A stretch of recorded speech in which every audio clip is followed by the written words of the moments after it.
Jenius Medis. Sebelum lanjut, bagi yang belum subscribe Cafe Novel, silahkan subscribe dan aktifkan lonceng notifikasi supaya tidak ketinggalan update terbaru dari kami. Jangan lupa juga tinggalkan like, komen dan share video ke medsos yang sahabat punya. Oke lanjut. Bab 401-405. Dengan baik. Jericho Lee menyapu dengan mata dingin, lupakan apa yang aku katakan sebelumnya. Mereka segera menciutkan leher, menasihati dan berdiri di samping landasan seperti bayi yang baik. Sun Qiang sangat pandai memimpin lari, sambil berteriak, semuanya, mulai, lari. Meski enggan, namun penonton tetap bijak untuk berlari, untungnya kali ini baru berlari 5 lap, masih bisa menerima. Jericho Lee juga berlari. Sebenarnya, dia tidak ingin membuat pelatihannya terlalu intensif, tetapi bagi Sun Qiang, mereka melewatkan usia terbaik untuk berlatih seni bela diri.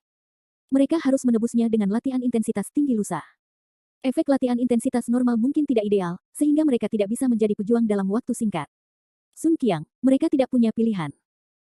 Pada saat ini, Luo Feng, berdiri di bawah naungan pepohonan, memandang orang-orang yang berlari di lintasan, merasa sangat penasaran apa yang mereka lakukan. Menurutku seperti latihan, mungkin untuk atletik, kata salah satu bodyguard. Menurutku tidak. Kalau lari dan lapangan, sebaiknya pakai pakaian olahraga. Di mana ada orang yang memakai baju latihan. Pengawal lain memiliki pandangan berbeda.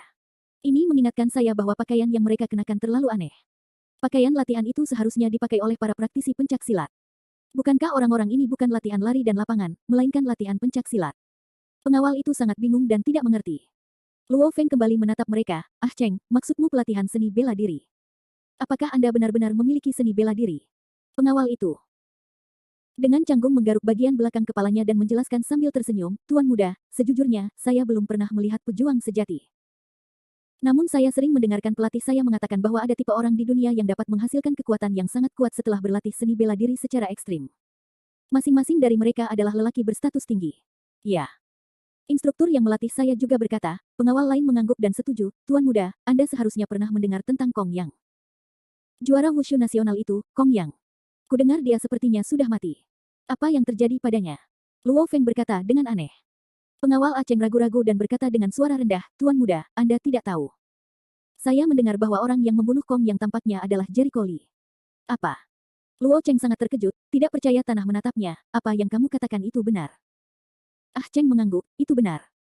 Tidak hanya itu, saya juga mendengar bahwa pada saat itu, bersama Kong Yang, ada Mao Hai dari keluarga Mao dan Yan Zhou dari keluarga Yan. Kedua tuan muda itu sepertinya terluka parah. Mereka yang menyakiti mereka semua adalah Jericho Lee. Meskipun masalah ini telah ditutup-tutupi, beberapa orang masih mengetahuinya. Sulit bagi saluran informasi keluarga besar ini untuk menyembunyikan informasi mereka." Mendengar ini, Luo Feng tersentak, apakah kedua orang itu gila? Beraninya mereka mengambil inisiatif untuk memprovokasi Li Shao. Apakah mereka lelah hidup? Dia tidak berpikir bahwa Jericho Lee memprovokasi mereka, tetapi mereka mendapat masalah dengan Jericho Lee dan membuat marah Jericho Lee. Selain itu, dia tidak berpikir bahwa serangan Jericho Lee terhadap Mao Hai dan Yan Zhu adalah sebuah bencana, tetapi Mao Hai dan Yan Zhu sedang mencari kematian. "Aku tidak tahu," Ah Cheng menggaruk dagunya. "Yang saya tahu hanyalah Kong Yang adalah pejuang yang sangat kuat. Banyak orang yang biasa menantangnya dengan mudah dikalahkan olehnya." Luo Feng memahami maksudnya, apakah maksudmu Li Shao mungkin adalah seorang pejuang rahasia? Ah Cheng mengangguk, "Jika menurutku benar, Li Shao, ini seharusnya menjadi metode pelatihan khusus bagi praktisi seni bela diri." Meskipun dia belum pernah mendengar bahwa butuh begitu banyak berlari untuk berlatih seni bela diri, dia memiliki perasaan seperti itu di dalam hatinya. Dalam hatinya. Luo Feng mengangkat alisnya, matanya tidak bisa menahan diri untuk tidak melihat ke arah jejak yang tidak jauh, nadanya dengan sedikit rasa iri, jika itu dia tidak boleh lari. Dikatakan jangan ketinggalan. Mereka yang tertinggal harus bekerja lebih keras untuk mengimbangi mereka. Lari cepat. Jericho Lee, yang berkeliaran di samping tim, ditegur dengan dingin. Dia masih sama seperti sebelumnya, melayang dengan santai, terengah-engah dan tersipu. Setelah 5 putaran, mereka merasa separuh hidup mereka hampir habis, dan mereka bahkan lebih lelah dari sekarang. Namun kali ini, Jericho Lee tidak membiarkan mereka beristirahat lagi. Sebaliknya, dia berteriak, semuanya terus berlari, lari kembali ke sekolah seni bela diri. Siapa yang berani berteriak sekali lagi, berlari 10 putaran sendirian. Begitu mereka mendengar tentang berlari kembali ke sekolah seni bela diri Tenghai dari taman, kebanyakan orang langsung terkejut. Reaksi pertama adalah mereka akan mati, dan mereka sangat melawan. Namun begitu mereka mendengar hukuman dan peringatan, mereka langsung menahan ketidakpuasan mereka. Ini untuk memaksa mereka bekerja keras dan lari kembali. Tim yang perkasa, di bawah tatapan penasaran dan terkejut para penonton, tidak berlari keluar lapangan sepak bola. Ketika melewati Luo Feng, Jericho Lee berbalik dan berkata, "Luo Shao, saya akan pergi dulu jika saya punya sesuatu yang lain." Sampai jumpa lagi. Dengan itu, dia meninggalkan barisan. Dalam perjalanannya, tim berlari cukup lambat, sesekali berhenti dan berlari. Namun, di bawah desakan dan pengawasan Jericho Lee, mereka tidak bisa bermalas-malasan. Setengah jam kemudian, tim berlari kembali ke sekolah pencak silat Teng Hai. Begitu mereka sampai di ujung, mereka ambruk ke tanah. Jericho Lee menatap mereka dengan pandangan menghina, aku tidak tahan setelah berlari terlalu lama. Saudara Jericho Lee, kami bukan kamu, kamu sangat tidak normal. Artinya, jalan yang kulalui hari ini lebih panjang daripada jalan yang kulalui di kelas olahraga di sekolah. Saya tidak bisa melakukannya. Semua orang lelah seperti anjing mati. Sekalipun mereka haus dan mempunyai air untuk diminum, mereka tidak mempunyai kekuatan untuk minum. Saat ini, Miao Xingxin keluar dari sekolah seni bela diri. Ketika dia melihat orang-orang tergeletak di tanah, dia tidak bisa menahan tawa. Jericho Lee, apa yang telah kamu lakukan pada mereka? Kenapa kamu begitu lelah satu persatu? Lapangan sepak bola di seberang taman. Jericho Lee menulis ringan. 15 putaran, dan tidak lebih.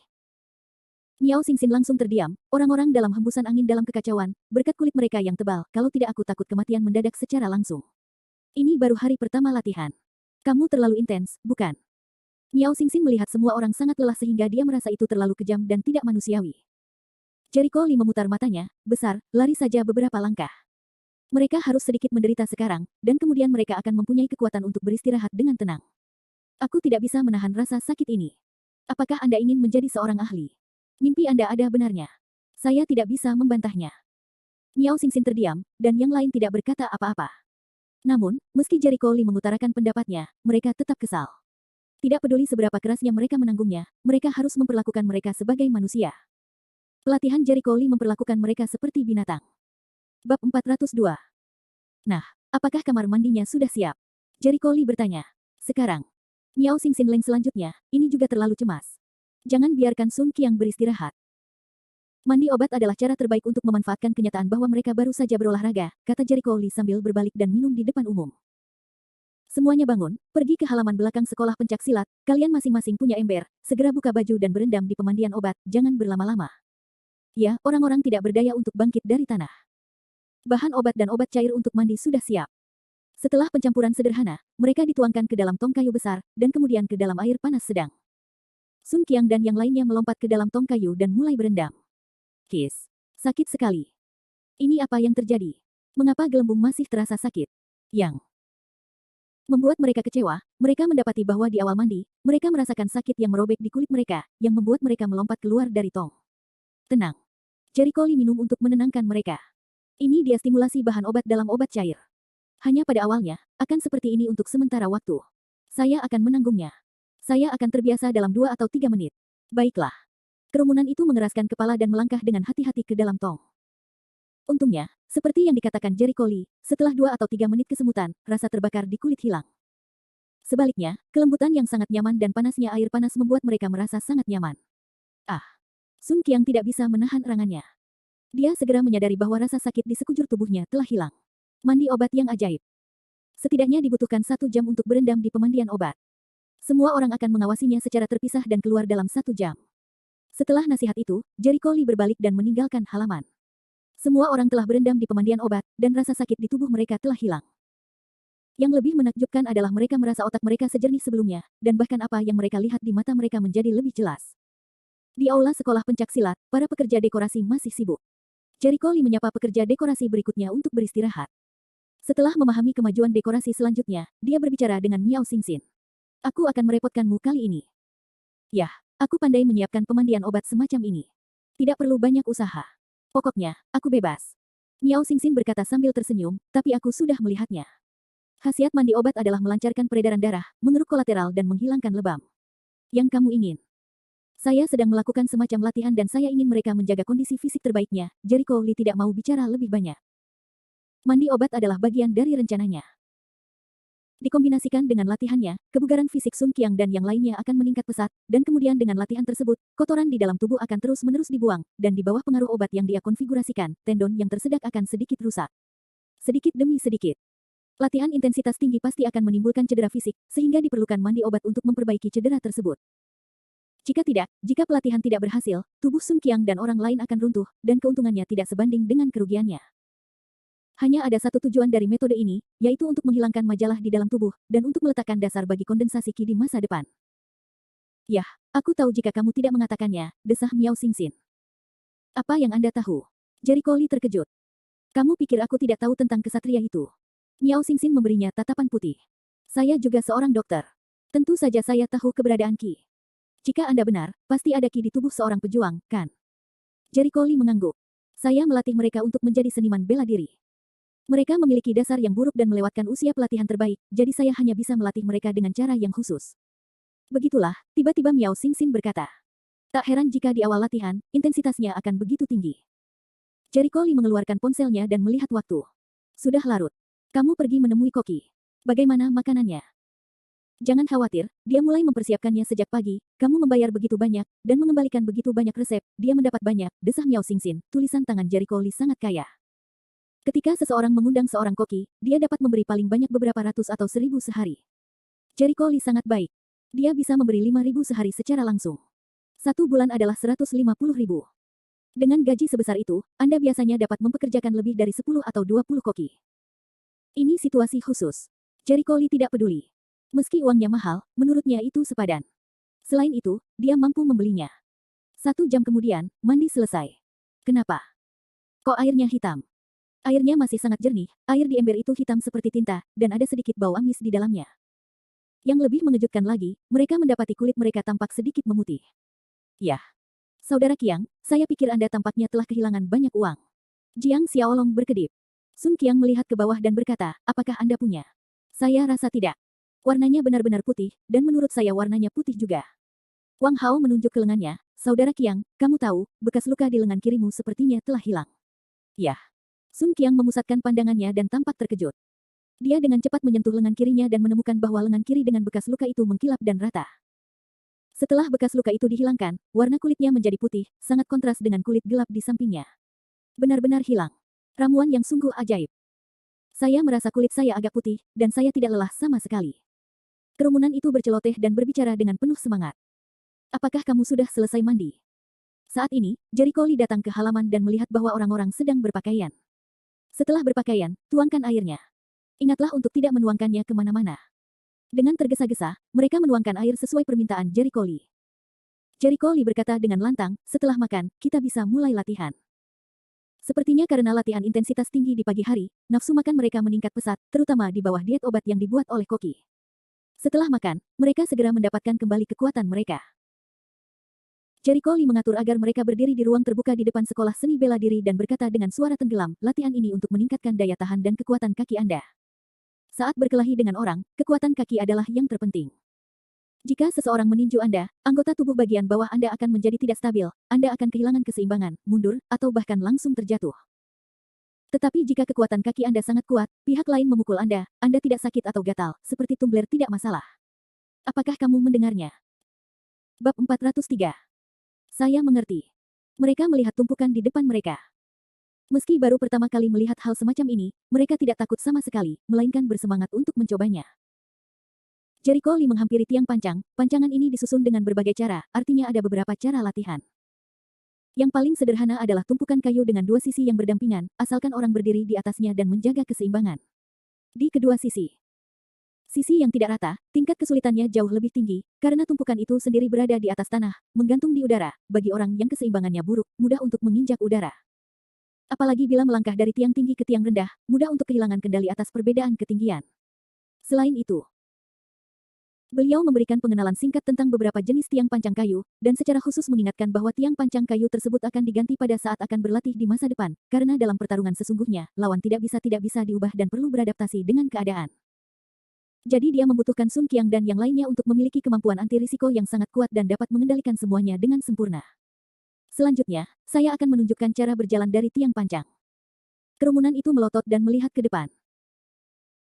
Jericho Lee melompat ringan, kedua kakinya bertumpu pada tiang kiri dan kanan di depannya, lalu ia melompat ke depan dengan cepat, satu kaki kokoh, dan segera sampai pada 2 tiang terakhir, lalu beralih ke tiang tinggi dan rendah, dan menyilang. Taruhannya gerakan itu seperti angin puyuh, dan semua adat istiadat dihapuskan. Sangat cepat. Orang-orang merasa terpesona, hanya beberapa saat bernafas, Jericho Lee telah menginjak semua tumpukan. Muncul. Jericho Lee mendarat dengan mantap, menarik napas dalam-dalam dan berkata sambil tersenyum, latihan sore ini hanyalah sebuah tiang. Yang harus kamu lakukan adalah menginjak tiang dan menjaga keseimbangan tubuhmu. Di tengah jalan dan menginjak semuanya, meskipun dia melewati bea cukai, dia bisa istirahat terlebih dahulu. Mendengar ini, orang-orang mulai tertawa. Kedengarannya sangat sederhana. Saya rasa saya bisa melewati bea cukai sekaligus. Saya juga berpikir saya bisa dengan mudah melewati bea cukai, cukup injak saja. Orang-orang sangat ingin mencoba. Jericho Lee tersenyum dan tidak berkata apa-apa. Dengan adanya perintah, orang-orang mulai berbaris dan menginjak tiang panjang. Yang pertama naik adalah Jiang Xiaolong. Dia sangat sembrono dan melompat ke tiang pertama sambil bersiul, lihat saja aku dan lewatlah seperti angin. Penonton bersiul dan tertawa, suasananya sangat gembira dan santai. Mereka tidak merasakan tekanan apapun. Menurut pendapat mereka, Jiang Xiaolong menarik napas dalam-dalam, menatap tiang di depannya, dan berkata dalam hatinya, mulai. Ia segera mengangkat kaki kanannya dan menginjak tiang kedua. Namun, begitu dia membuka kakinya, dia merasakan bunyi berderit di bawah kaki kirinya. Suara itu membuat jantungnya berdebar kencang, bukan, tiang ini tidak sepenuhnya terpasang, tapi bisa digerakkan. Ini sudah berakhir.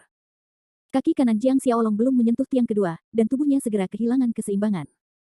Dia mendayung berputar-putar di udara dengan tangannya, panik, Bang Dong. Jiang Xiaolong melemparkan dirinya ke depan, terjatuh dan terjatuh. Hahaha. Terdengar tawa di belakang. Bruce Lee, bodoh. Pasak pertama saja yang jatuh. Dasar sampah. Tak ada gunanya membiarkanmu marah sekarang. Semakin tinggi kamu berdiri, semakin parah kamu terjatuh. Mereka semua sakit perut saat tertawa. Baru saja, Jiang Xiaolong sangat marah sehingga dia terjatuh yang kedua, yang mengejutkan mereka. Jiang Xiaolong yang putus asa bangkit dari tanah, tidak bisa berkata-kata dan merasa malu. Ketika dia melihat orang-orang menertawakannya, dia melompat berdiri dan berkata, apa yang kamu tertawakan? Taruhan ini sangat jahat. Jika kamu memiliki kemampuan, datang dan cobalah. Saya akan lihat apakah kamu mau jatuh. Hentikan. Bruce Lee, jika kamu tidak bisa melakukannya, kamu tidak bisa membalasnya begitu saja. Biarkan aku yang melakukannya. Wang Hao mendorong kerumunan, bersumpah ke depan, menendang Jiang Xiaolong menjauh, dan kemudian melompat ke atas pasak. Begitu dia berdiri, dia harus berkata, lihat, akan kutunjukkan kepadamu keterampilan ringanku mengambang di atas air. Di bawah tatapan orang banyak, dia mengangkat kaki kanannya dan menginjak tiang. Pasak kedua. Namun, begitu dia membuka kakinya, ekspresi senyuman asli di wajahnya langsung tertuju. Tiang di bawah kaki kirinya mengeluarkan jeritan gemetar, dan tubuhnya bergegas ke depan secara langsung. Sudah berakhir. Otak Wang Hao jatuh di tempat, lalu bang-bang, jatuh digigit anjing. Hahaha. Terdengar lagi tawa. Wang Hao, kenapa kamu terjatuh? Pria tidak kompeten. Tadi, saya berkata, saya terapung di atas air dan membalikkan badan saya. Saya tidak bisa melihat pengemudi lama itu terguling. Mereka semua tertawa, mengira kedua tas cakep ini sebenarnya adalah velutipes flamulina yang pendek dan tidak kompeten. Wang Hao menyeka debu di wajahnya dan tersipu. Dia memandang Jiang Xiaolong dan mendengarnya mencibir, apakah saya mengatakan itu? Taruhan ini tidak sesederhana itu. Wang Hao, yang secara pribadi telah mengalami taruhan tersebut, tidak dapat membantahnya.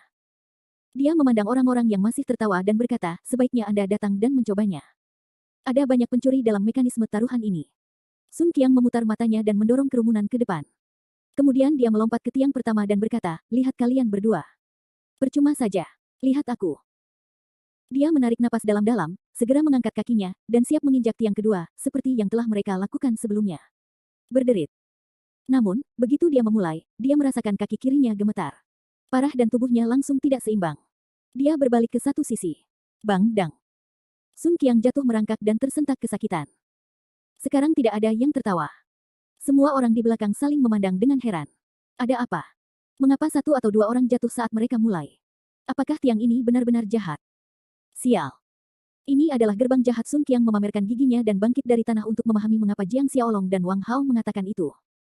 Dia juga mengerti mengapa Jericho Lee mengatakan bahwa mereka yang dapat menyelesaikan perjalanannya dapat beristirahat terlebih dahulu. Tidak mudah untuk melewati bea cukai. Sun Qiang melambai kepada semua orang, kalian semua datang untuk mencoba. Jangan hanya melihat. Sekelompok orang, dengan keraguan, melangkah maju dengan hati-hati dan melompat ke tiang panjang. Mereka pikir akan mudah bagi mereka untuk melewatinya, tapi faktanya benar-benar berbeda dari apa yang mereka bayangkan. Semua orang berbalik ketika mereka menginjak tiang kedua. Pasak ini jahat sekali. Sulit sekali. Saya merasa bahwa saya menginjaknya dengan mantap, tetapi begitu saya merentangkan kaki saya, pasak yang saya injak menjadi tidak stabil. Sayang sekali. Saya pikir taruhannya sudah ditentukan sampai mati. Jarak antara setiap tiang juga sangat besar, dan jarak antara kedua kaki tidak cukup besar untuk dijangkau. Ideal itu penuh, kenyataan itu kurus. Baru pada saat itulah mereka menyadari bahwa sangat sulit bagi mereka untuk menginjak semuanya. Tiang kayu. Bab 404. Pada saat ini, suara Jericho Lee terdengar sambil tersenyum, ada apa? Satu persatu, barusan, mereka sangat ingin mencobanya.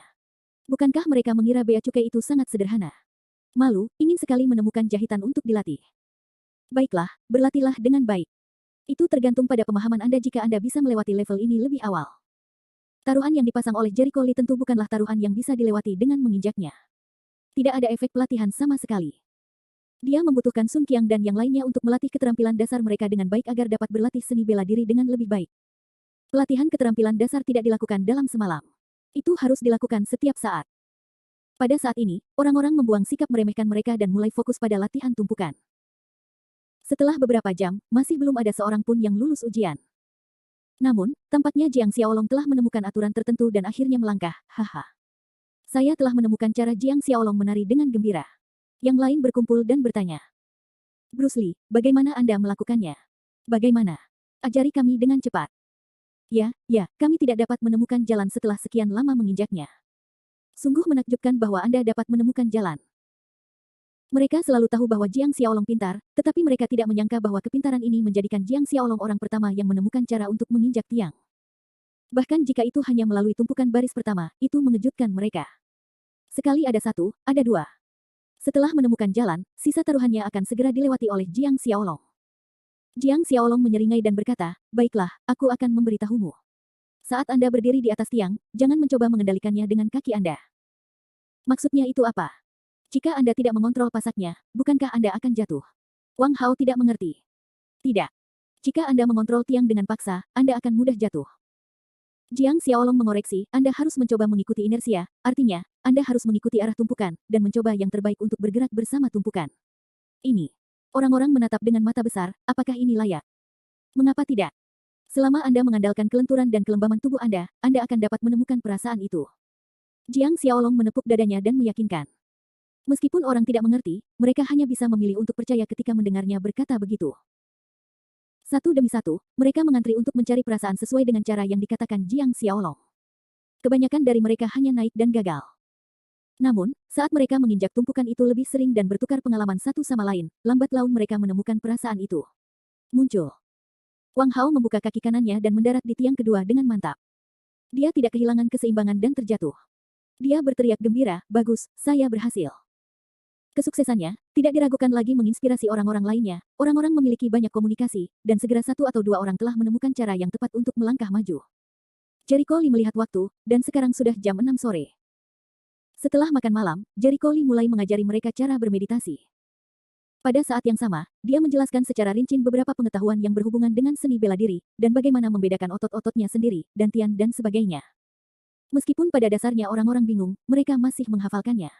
Suatu hari berlalu dengan cepat. Setelah satu hari pelatihan, orang tidur nyenyak. Keesokan harinya, mereka bangun pagi. Mereka penuh energi dan tidak merasa lelah sama sekali. Taman lapangan sepak bola. Seperti kemarin, lari 10 putaran dulu, jangan ketinggalan. Sadar akan itu semua, ya. Tim yang beranggotakan lebih dari 30 orang itu segera mulai berlari. Meski sama seperti kemarin, mereka kehilangan separuh nyawa di penghujung lomba, namun mereka merasakan sedikit perubahan. Artinya, setelah kemarin lari, pegal-pegal sekujur tubuh dan tidak bisa bangun.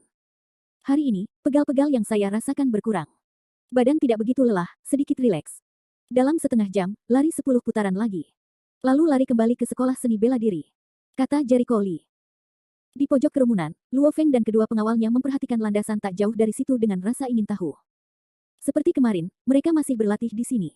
Mata Aceng bersinar dengan warna berbeda. Benarkah? Latihan wushu. Luo Feng penasaran. Ya. Aceng berkata dengan sangat yakin, kemarin, saya pergi ke sekolah seni bela diri Tenghai bersama mereka. Mereka berlatih penempatan kemarin, yang merupakan salah satu pelatihan dasar bagi para praktisi. Jadi yang pasti, mereka sedang melakukan pelatihan seni bela diri. Jadi begitu, Luo Feng tiba-tiba, dan kemudian berbalik untuk melihat Ah Cheng, apakah prajurit itu benar-benar kuat. Ah Cheng tertawa getir, Tuan Muda, bagaimana saya bisa menjawab pertanyaan ini? Saya bukan seorang pejuang, dan saya hanya tahu sedikit tentang mereka.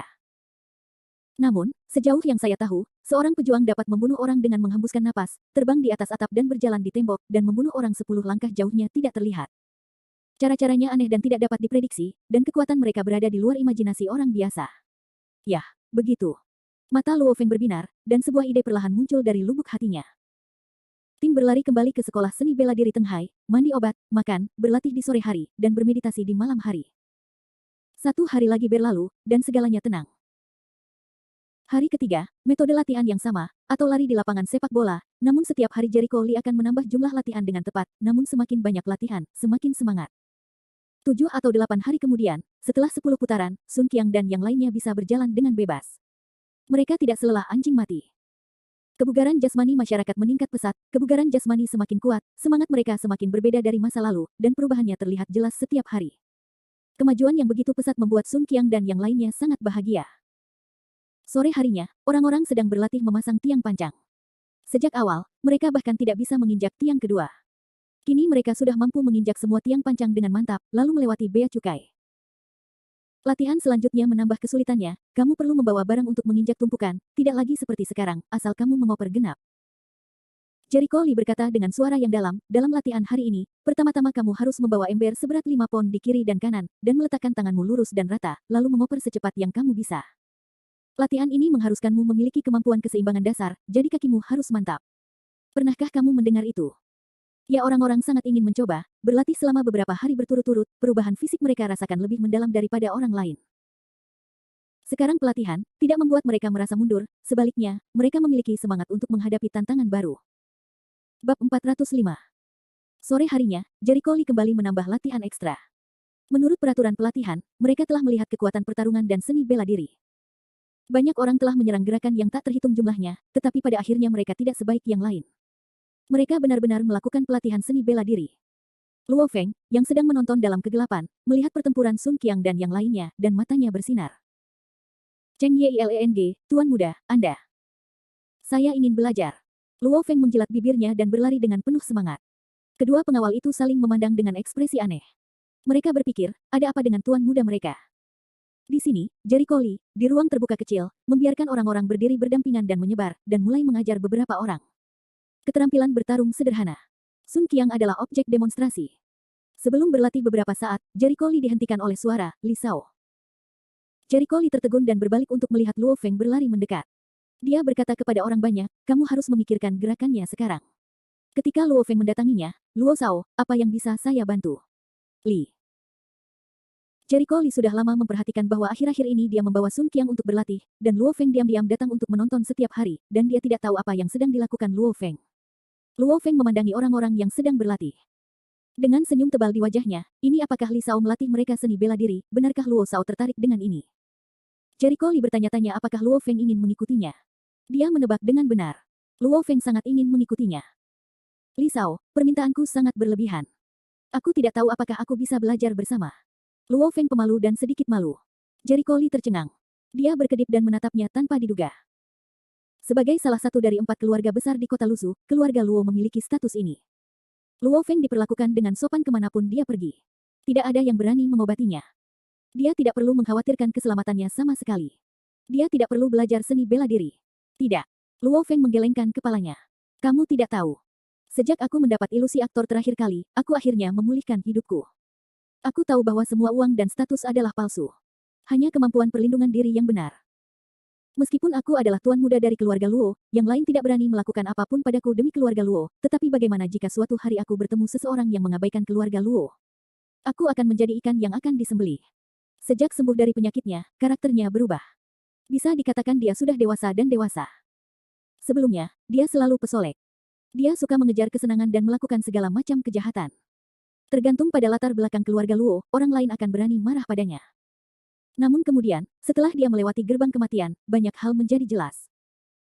Di permukaan, keluarga Luo memiliki pemandangan yang tak terbatas, tetapi ayahnya Luo Baorulah yang berjalan di atas es tipis dan bekerja siang dan malam.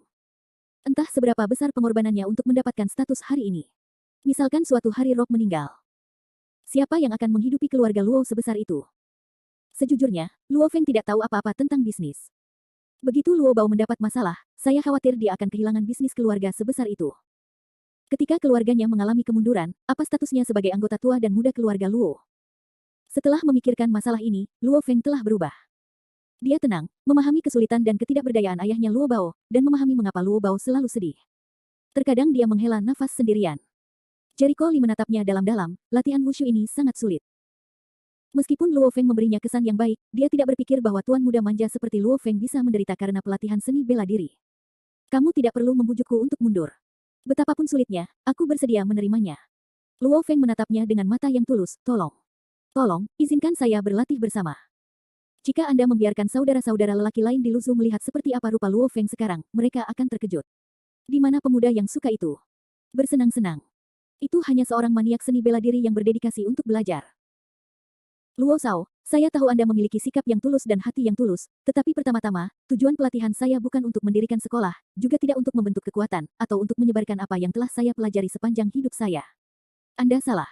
Selain itu, tahukah Anda aturan seni bela diri? Jericho Lee membuat wajah. Aturan apa? Luo Feng tertegun.